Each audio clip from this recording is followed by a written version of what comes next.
In Search of Respect, second edition by Philippe Bourgois. Introduction. Man, I don't blame where I'm at right now. On nobody else but myself. Primo. I was forced into crack against my will when I first moved to East Harlem, El Barrio, as a newlywed in the spring of 1985. I was looking for an inexpensive New York City apartment from which I could write a book on the experience of poverty and ethnic segregation in the heart of one of the most expensive cities in the world. On the level of theory, I was interested in political economy of city street culture. From a personal political perspective, I wanted to probe the Achilles heel of the richest industrialized nation in the world by documenting how it imposes racial segregation and economic marginalization on so many of its Latina, and African American citizens. I thought the drug world was going to be only one of the many themes I would explore. My original subject was the entire underground, untaxed economy, from curbside car repairing and babysitting to unlicensed off track betting and drug dealing. I had never even heard of crack when I first arrived in the neighborhood. No one knew about this particular substance yet because this brittle compound of cocaine and baking soda processed into efficiently smokable pellets was not available as a mass marketed product. By the end of the year, however, most of my friends, neighbors, and acquaintances had been swept into this multi-billion-dollar crack cyclone, selling it, smoking it, fretting over it. I followed them, and I watched the murder rate in the projects opposite my crumbling tenant apartment spiral into one of the highest in Manhattan. The sidewalk in front of the burned out, abandoned building and the rubbish strewn vacant lot flanking each side of my tenement began to crunch with the sound of empty crack vials underfoot. Almost a decade later, as this book goes to press, despite the debates of the drug experts over whether or not the United States faces a severe drug problem, unquote, this same sidewalk continues to be littered with drug paraphernalia. The only difference in the mid 1990s is that it used hypodermic needles lie alongside spent crack vials in the gutter.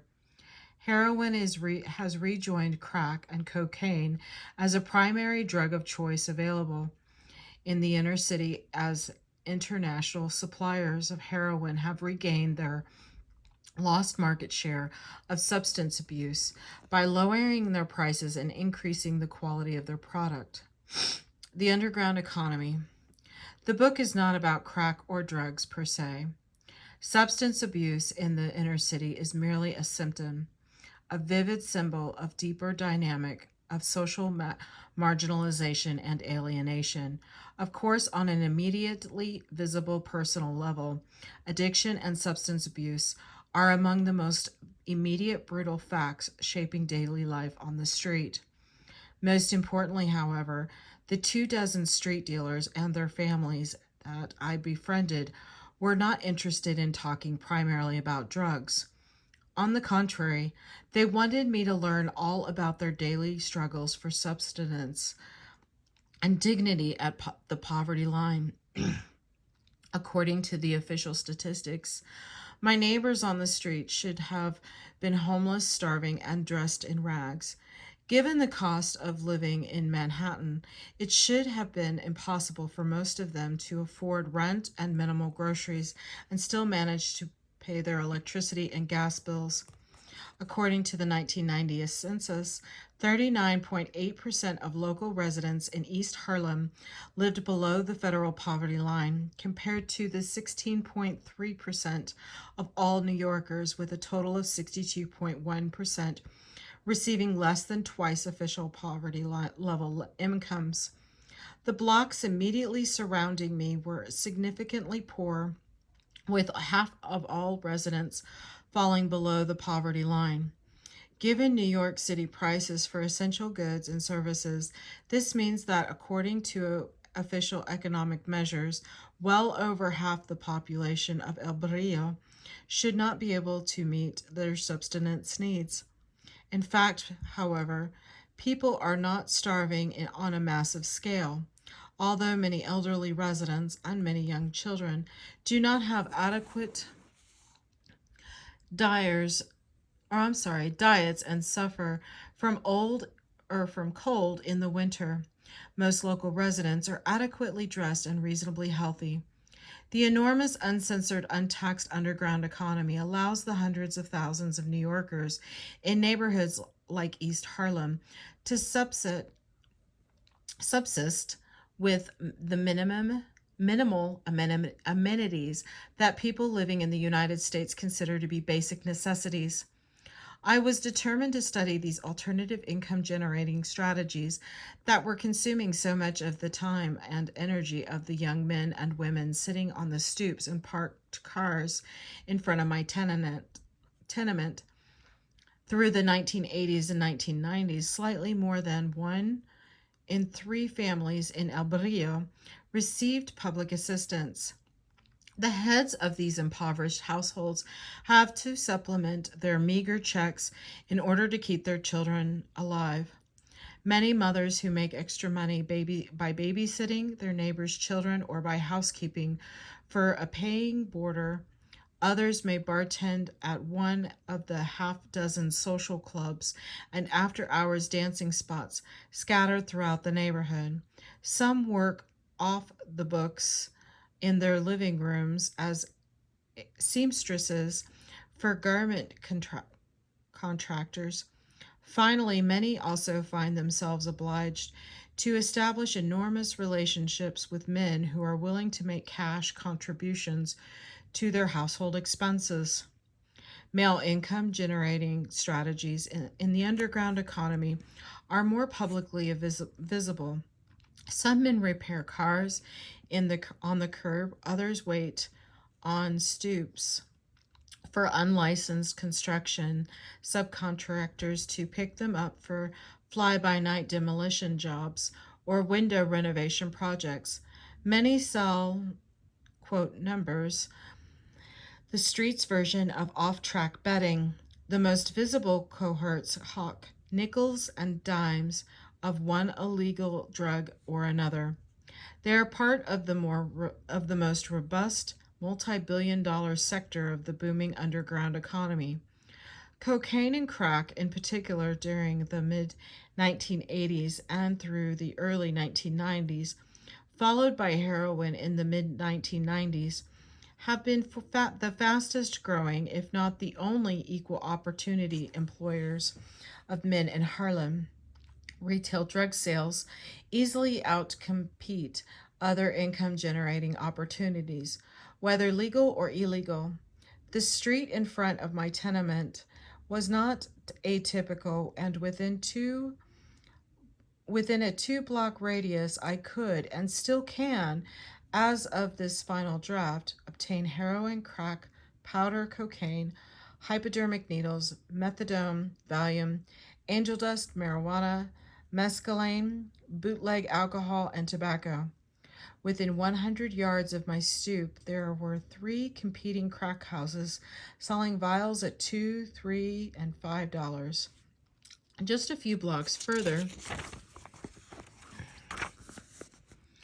down in one of the several local pill mills, a doctor wrote $3.9 million worth of Medicaid prescriptions in only 1 year, receiving $1 million for his services. 94% of his medicines were on the Department of Social Services list of frequently abused prescription drugs. Most of these pills were retailed on the corner or resold in bulk discounts to pharmacies right on my block on the second floor above the crack house where I spent much of my free time at night. Another filthy clinic dispensed sedatives and opiates to flocks of emaciated addicts who waited in decrepit huddles for the nurse to raise the clinic's unidentified metal gates and tape a handwritten cardboard doctor is in sign to the the linoleum covered window. I never found out the volume of this clinic's business because it was never rated by the authorities. In the project opposite this same pill mill, however, the New York City Housing Authority police arrested a 55-year-old mother and her 22 and 16-year-old daughters while they were bagging 21 pounds of cocaine into $10 quarter gram jumbo vials of adulterated product worth over $1 million on the street. The police found $25,000 cash in small denomination bills in this same apartment. In other words, millions of dollars of business takes place within a stone's throw of youth growing up in East Harlem tenements and housing projects. Why should these young men and women take the subway to work minimum wage jobs or even double minimum wage jobs in downtown offices when they can usually earn more, at least in the short run, by selling drugs on the street corner in front of their apartment or schoolyard? In fact, I'm always surprised that so many inner city men and women remain in the legal economy and work 9 to 5 plus overtime, barely making ends meet. According to the 1990 census of East Harlem, 48% of all males and 35% of females over 16 were employed in officially reported jobs, compared to a citywide rate average of 64% for men and 49% for women. In the census tracts surrounding my apartment, 53% of all men over 16 years of age, 1,923 out of 3,647, and 28% of all women over 16, 1,307 out of the 4,626, were working legally in officially census jobs. An additional 17% of the civilian labor force was unemployed but actively looking for work, compared to 16% of El Barrio as a whole and 9% for all of New York City. The difficulty of making generalizations about inner city neighborhoods on the basis of official U.S. Census Bureau statistics cannot be. I will finish this paragraph and then go back so you can see them out. Overemphasized studies commissioned by the Census Bureau estimate that between 20 and 40% of African American and Latino men in their late teens and early 20s are missed by census. Many of these individuals purposely hide their whereabouts, fearing reprisals for involvement in the underground economy. A good example of the magnitude of concealment in the inner city is provided by a 1988 New York City Housing Authority NYCHA report, which calculates that 20% or more people live on their premises than were officially reported in the official rolls. The Housing Authority arrived at this, quote, estimated crowding by cross-tabulating statistics from the Welfare Department and the Board of Education with the increased expenditures of their maintenance departments. On the blocks immediately surrounding my tenement, a vague idea of how many men were missed by the census is provided by the imbalance between males and females over 16 years of age. 3,647 versus 4,626. In other words, if one assumes an equal ratio of males to females, 979 men, or 21% of the number counted, were missing in New York City. As a whole, 16% more men over 16 years of age would have been needed for there to be a perfect balance between adult males and females, using the same yardstick of men and women in the El Barrio. As a whole, 24% of all men were missed. I'll go ahead and show you the map. This is the map of East Harlem. And then there's also a chart. And this is the comparison social. Try and get as close as I can.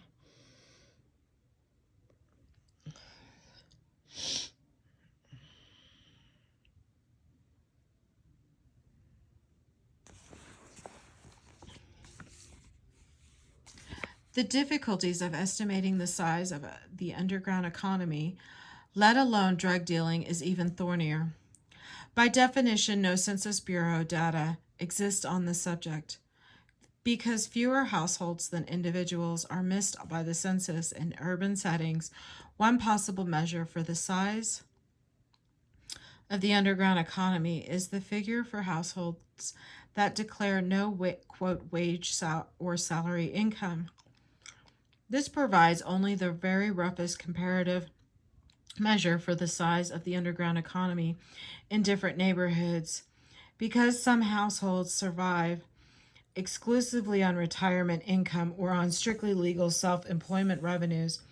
Furthermore, this proxy figure measures drug dealing even more tenuously, since many, perhaps most, of those households that rely on the untaxed economy for supplemental income work at legal tasks and shun drugs.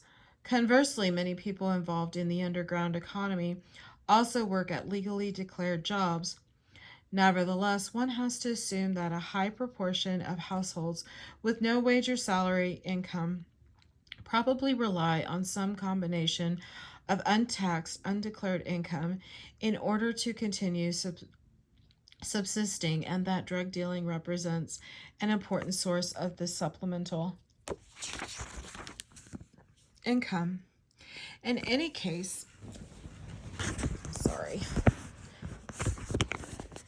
There, that's easier. Okay, in any case, according to official Census Bureau statistics, 40% of all households in El Barrio as a whole received no legally declared wages of salary, compared to 26% for New York City as a whole. The blocks immediately surrounding my apartment were probably slightly more enmeshed in the underground economy, with only 46% of the 3,995 households reporting wage or salary income. The percentage of households receiving public assistance is another useful figure for gauging the relative size of the underground economy, since no household can survive on welfare alone, and any legal income reported by a household receiving public assistance is deducted from its biweekly welfare check and its monthly food stamps allotment.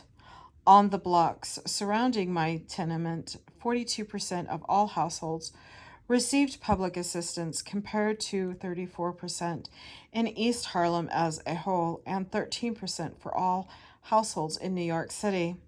Street culture, resistance, and self-destruction. The anguish of growing up poor in the richest city in the world is compounded by the cultural assault that El Barrio youths often face when they venture out of their neighborhood. This has spawned what I call inner city street culture, a complex and conflictual web of beliefs, symbols, modes of interaction, values, and ideologies that have emerged in opposition to exclusion from mainstream society. Street culture offers an alternative forum for autonomous personal dignity in the particular case of the United States, the concentration of socially marginalized populations into politically and ecologically isolated inner city enclaves has fomented an especially explosive cultural creativity that is in defiance of racism and economic marginalization. This street culture of resistance is not coherent, conscious, of political opposition, but rather a spontaneous set of rebellious practices that in the long term have emerged as an oppositional style. Ironically, mainstream society, through fashion, music, film, and television, eventually recuperates and commercializes many of these oppositional street styles, recycling them as pop culture. In fact, some of the most basic linguistic expressions for self esteem in middle class America, such as being cool, square, or hip, were coined on inner city streets. Purveying for substance use and abuse provides the material base for contemporary street culture, rendering it even more powerfully appealing than it has been previous generations. Illegal enterprise, however, embroils most of its participants in lifestyles of violence, substance abuse, and internalized rage. Contradictorily, therefore, the street culture of resistance is predicted on the destruction of its participants and the community harboring them. In other words, although street culture emerges out of a personal search for dignity and a rejection of racism and subjugation, it ultimately becomes an active agent in personal degradation and community ruin. As already noted, it is impossible to calculate with any accuracy what proportion of the population is involved in the untaxed underground economy. It is even harder to guess the number of people who use or sell drugs. Most of El Barrio's residents have nothing to do with drugs. The problem, however, is that this law abiding majority has lost control of public space. Regardless of their absolute numbers or relative proportions, hardworking, drug free Harlemites have been pushed onto the defensive. Most of them live in fear or even in contempt of their neighborhood. Worried mothers and fathers maintain their children locked inside their apartments in determined attempts to keep street culture out. They hope someday to be able to move out of the neighborhood. The drug dealers in this book consequently represent only a small minority of East Harlem residents, but they have managed to set the tone for public life. They force local residents, especially women and the elderly, to fear being assaulted or mugged. The sight of the emaciated addicts congregating visibly on street corners provokes pity, sadness, and anger among the majority of East Harlemites who do not use drugs. Most important, on a daily basis, the street level drug dealers offer a persuasive, even if violent and self destructive alternative lifestyle to the youths growing up around them. No matter how marginal they may be in absolute numbers, the people who are carving out hegemony on inner city streets cannot be ignored. They need to be understood. For this reason, I chose addicts, thieves, and dealers to be my best friends and acquaintances during the years I lived in El Barrio. The pathos of the U.S. inner city is most clearly manifested within the street dealing world. To borrow the cliche, in the extraordinary, we can see the ordinary to the extreme, perhaps caricatural responses to poverty and segregations that the dealers and addicts in this book represent, afford insight into processes that may be experienced in one form or another by major sectors of any vulnerable population experiencing rapid structural change in the context of political and ideological oppression. There is nothing exceptional about the Puerto Rican experience in New York except that the human costs of immigration and poverty have been rendered more clearly visible by the extent and rapidity. I'm sorry. and experienced. Ugh, I hate it when I do that, guys. I'm so sorry. In one form or another, the major sectors of vulnerable population experience rapid structure change in the context of political and ideological oppression.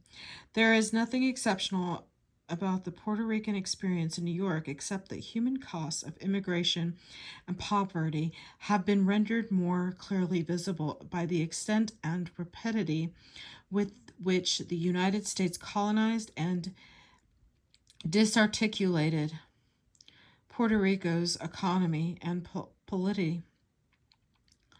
On the contrary, if anything is extraordinary about the Puerto Rican experience, it is that Puerto Rican cultural forms have continued to expand and reinvent themselves in the lives of second and third generation immigrants around a consistent theme of dignity and autonomy. Indeed, some Puerto Rican scholars refer to this as Puerto Rico's oppositional mentality forged in the face of long-term colonial domination, ethnographic methods, and negative stereotyping. Any detailed examination of social marginalization encounters serious problems with the politics of representation, especially in the United States, where discussions of poverty tend to polarize immediately around race and individual self worth. I worry consequently that the life stories and events presented in this book will be misread as negative stereotypes of Puerto Ricans or as hostile portrait of the poor. I have struggled over these issues for several years because I agree with those social scientists who criticize the inferiorizing narratives that have predominated in much of the academic and popular literature on poverty in the United States. At the same time, however, countering traditional moralistic biases and middle class hostility toward the poor should not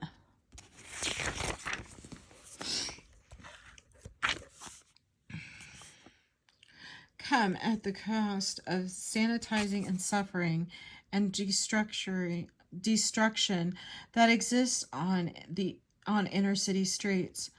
Right out of righteous or politically sensitive fear of giving the poor a bad image, I refuse to ignore or minimize the social misery I witnessed, because that would make me complicitous with oppression.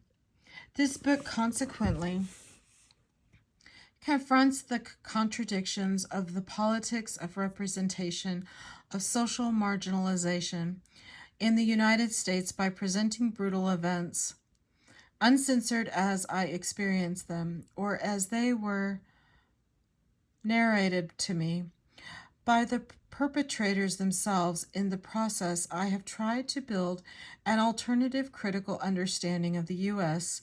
inner city by organizing my central arguments and by presenting the lives and conversations of the crack dealers in a manner that emphasizes the interface between structural oppression and individual action, building on the analytical framework of cultural production theory and drawing from feminism. I hope to restore the agency of culture, the autonomy of individuals, and the centrality of gender and the domestic sphere to a political economic understanding of the experience of persistent poverty and social marginalization in the urban United States. As I have already noted, traditional social science research techniques that rely on Census Bureau statistics or random sample neighborhood surveys cannot access with any degree of accuracy the people who survive in the underground economy, and much less those who sell or take illegal drugs. By definition, individuals who have been marginalized socially, economically, and culturally have had negative long-term relationships with mainstream society. Most drug users and dealers distrust representatives of mainstream society and will not reveal their intimate experiences of substance abuse or criminal enterprise to a stranger on a survey instrument, no matter how sensitive or friendly the interviewer may be. Consequently, most of the criminologists or sociologists who painstakingly undertake epidemiological surveys on crime and substance abuse collect fabrications. In fact, one does not have to be a drug dealer or a drug addict to hide the details of one's illicit activities. Even honest citizens, for example, regularly engage in underground economy practices when they finesse their deductions on income tax return. In short, how can we expect someone who specializes in mugging elderly persons to provide us with accurate data on his or her income generating strategies? The participant observation ethnographic tech techniques developed primarily by cultural anthropologists since the 1920s, are better suited than exclusively quantitative methodologists for documenting the lives of people who live on the margins of society that is hostile to them. Only by establishing long term relationships based on trust can one begin to ask provocative personal questions and expect thoughtful, serious answers. Ethnographers usually live in the communities they study, and they establish long term organic relationships with the people they write about. In other words, in order to collect accurate data, ethnographers violate the canons of the positivist research. We become intimately involved with the people we study. With this goal in mind, I spent hundreds of nights on the street and in the crack houses observing dealers and addicts. I regularly tape record their conversations and life histories. Perhaps more important, I also visited their families, attending parties and intimate reunions. From Thanksgiving dinners to New Year's Eve celebrations, I interviewed and in many cases befriended the spouses, lovers, siblings, mothers, grandmothers, and when possible, the fathers and stepfathers of the crack dealers featured in these pages. I also spent time in the largest community interviewing local politicians and attending institutional meetings. The explosion of postmodernist theory in anthropology in the 1980s and 1990s has critiqued the myth of ethnographic authority and has denounced the hierarchical politics of representation that is inherent to anthropological endeavors. The self conscious reflexivity called for by postmodernists was especially necessary and useful in my case. I was an outsider from the larger society's dominant class, ethnicity, and gender categories who was attempting to study the experience of inner city poverty among Puerto Ricans. Once again, my concerns over these complicated issues are conveyed in my contextualization and editing of the tape recorded crack houses Krause conversations. In fact, they are reflected in the very structure of the book. While editing thousands of pages of transcriptions, I came to appreciate the deconstructionist cliche of culture as text. I also became accurately aware of the contradictory collaborative nature of my research strategy. Although the literary quality and emotional force of this book depends entirely on the articulate words of the main characters, I have always had the final say in how and if they would be conveyed in the final product. Sorry about that. Having raised the specter of post cultural theoretical critiques, I must now express my dismay at the profoundly elitist tendencies of many postmodernist approaches. Deconstruction, deconstructionists politics usually confine themselves to hermetically sealed academic discourses on the poetics of social interaction or on cliché devoted to exploring the relationships between self and other.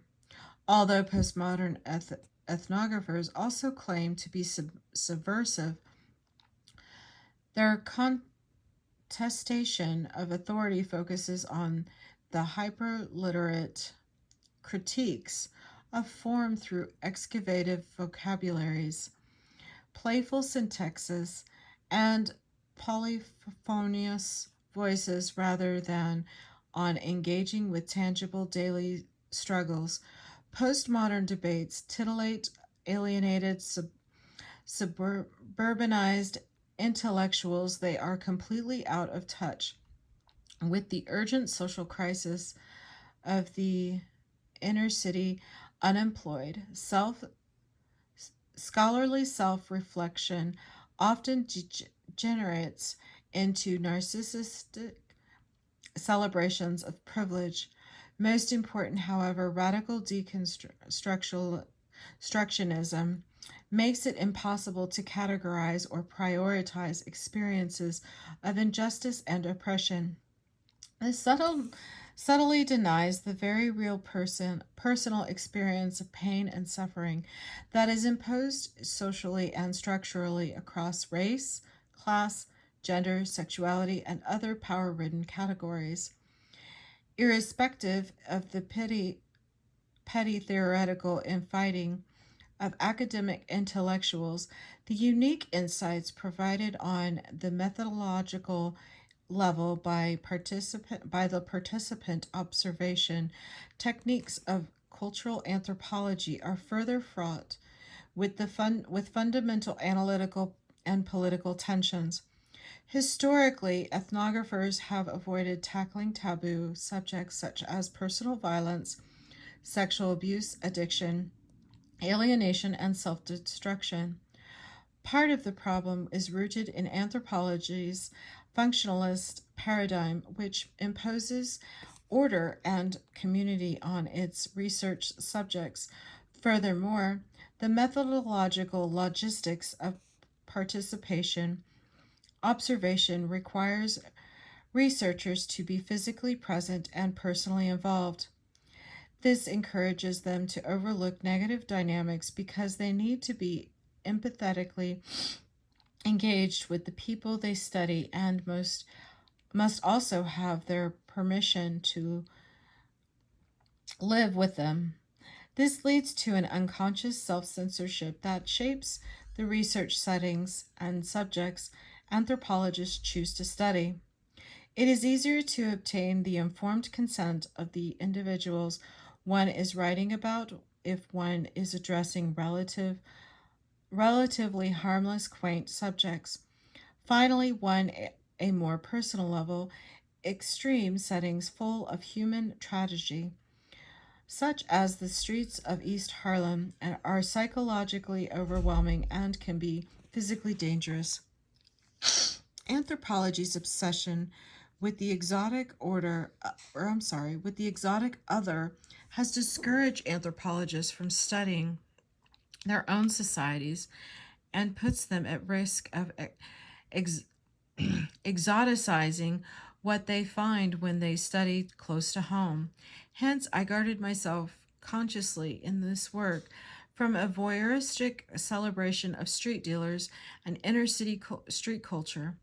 The dearth of the ethnographic research on devastating urban poverty, especially in the 1970s and 1980s, is also related to the fear addressed earlier, succumbing to pornography of violence that reinforces popular racist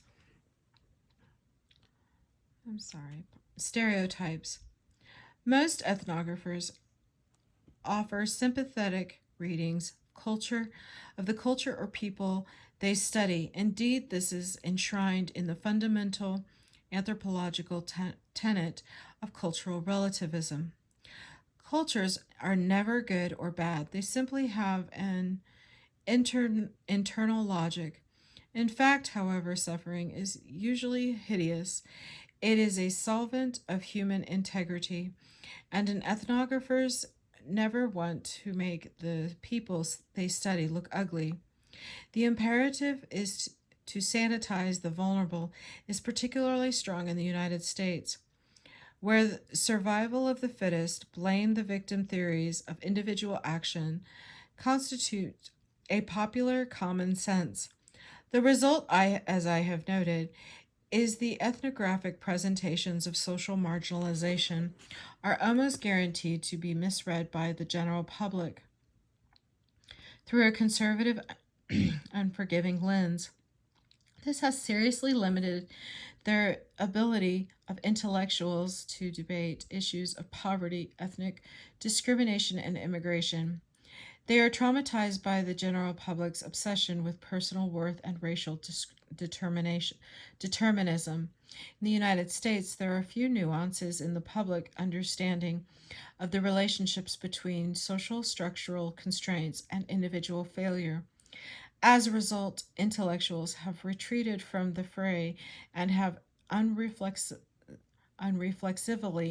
latched onto positive representation representations of the oppressed, that those have been who have been poor or lived among the poor know to be completely unrealistic. Indeed, I have noticed this when presenting the main arguments of this book in academic settings. Progressive and often cultural nationalist colleagues, who are almost always in middle class, often seem to be incapable of hearing the arguments I am making. Instead, some react in outrage at superficial images taken out of context. It is as if they are so terrified of the potential for negative connotations that they feel compelled to suppress complex, unpleasant messages before even listening to them. Ironically, many of their criticisms in these public academic settings embody central dimensions of precisely what I am trying to convey in these pages about the individual experience of social structural oppression.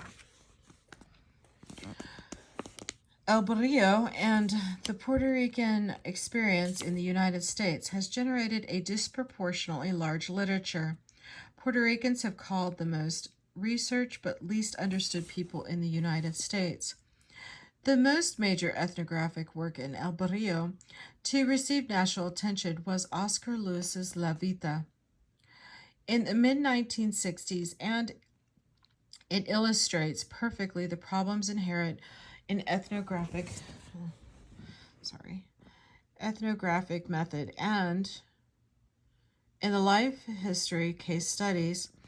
More specifically, in fact, La Vida, as well as Daniel Patrick Moynihan's 1965 report on the Negro family, are frequently cried as the studies that scare a generation of social scientists away from studying the inner city.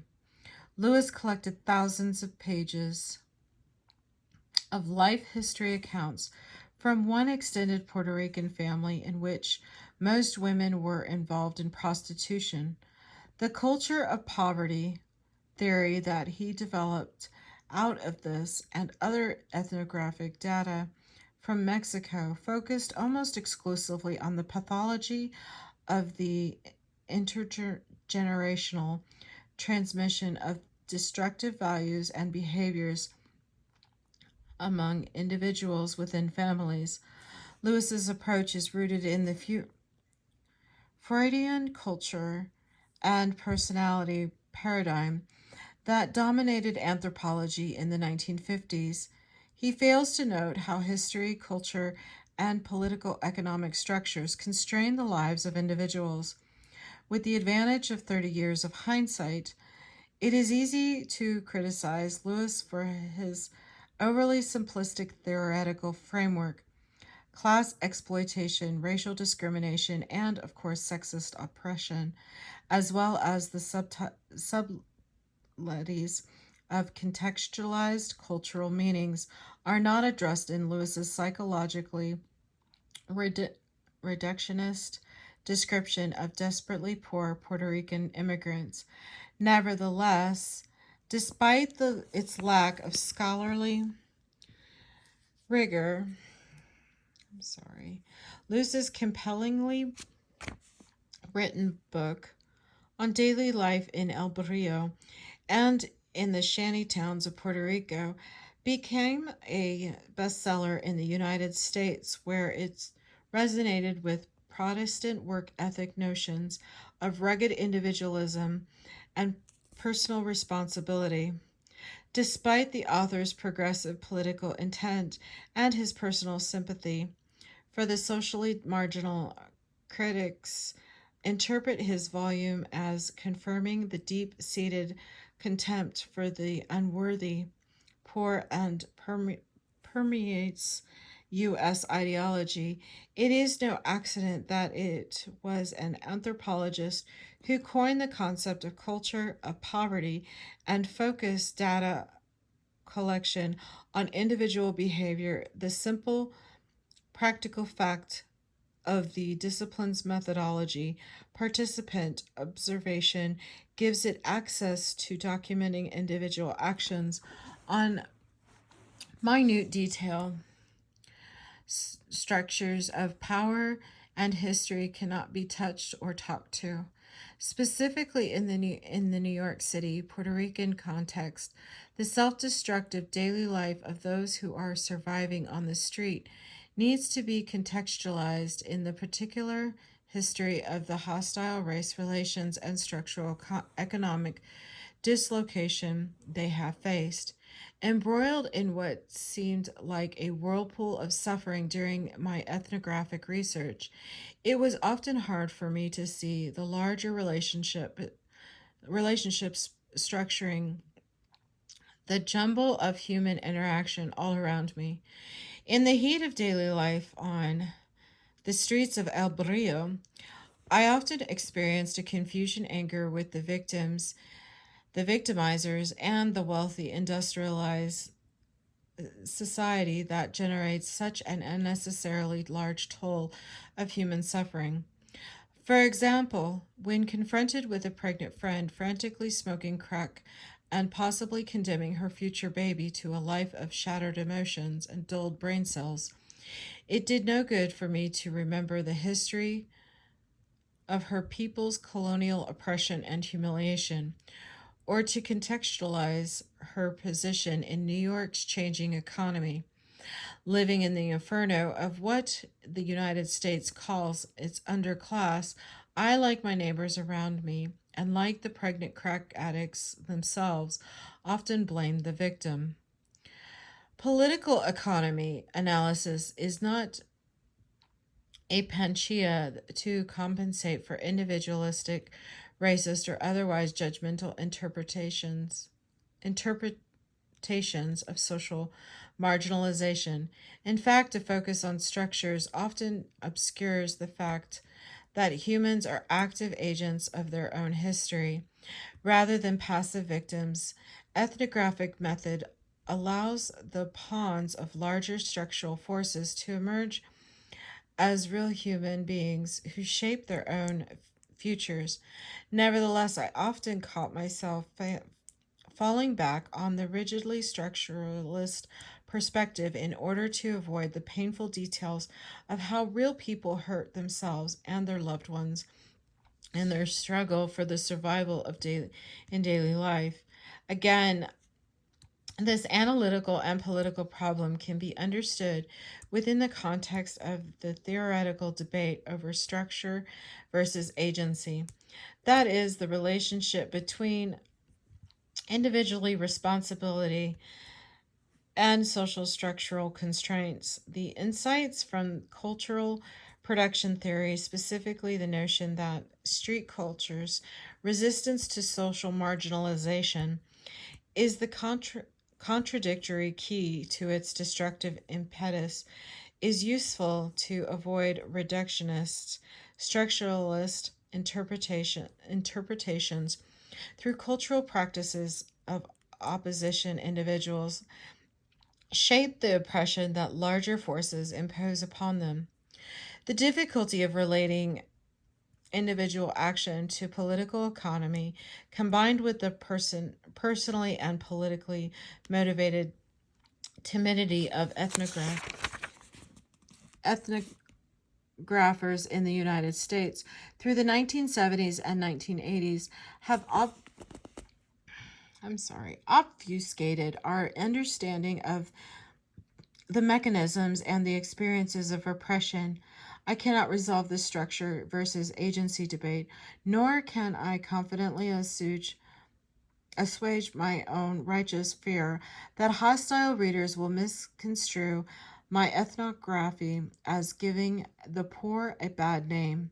Nevertheless, I feel it imperative from a personal and ethical perspective, as well as from an analytical and theoretical one, to expose the horrors I witnessed among the people I befriended, without censoring even the goriest details. The depth and overwhelming pain and terror of the experience of poverty and racism in the United States needs to be talked about openly and confronted squarely, even if it makes us uncomfortable. I have documented a range of strategies that the urban poor devise to escape or circumvent the structures of segregation and marginalization that entrap them, including these strategies that result in self inflicted suffering. I have written this in the hope that anthropological writing can be a site of resistance, and with the conviction that social scientists should and can face power. At the same time, as already noted, I continue to worry about the political implications of exposing the minute details of the lives of poor and powerless to the general public. Under an ethnographic microscope, everyone has warts and anyone can be made to look like a monster. Furthermore, as the anthropologist Laura Nader stated succinctly in the early 1970s, don't study the poor and powerless because everything you say about them will be used against them. I do not know if it is possible for me to present the story of my 3.5 years of residence in El Barrio without falling prey to pornography of violence or racist voyeurism. Ultimately, the problem and responsibility is also in the eyes of the beholder. This is the end of the introduction on In Search of Respect. Thank you.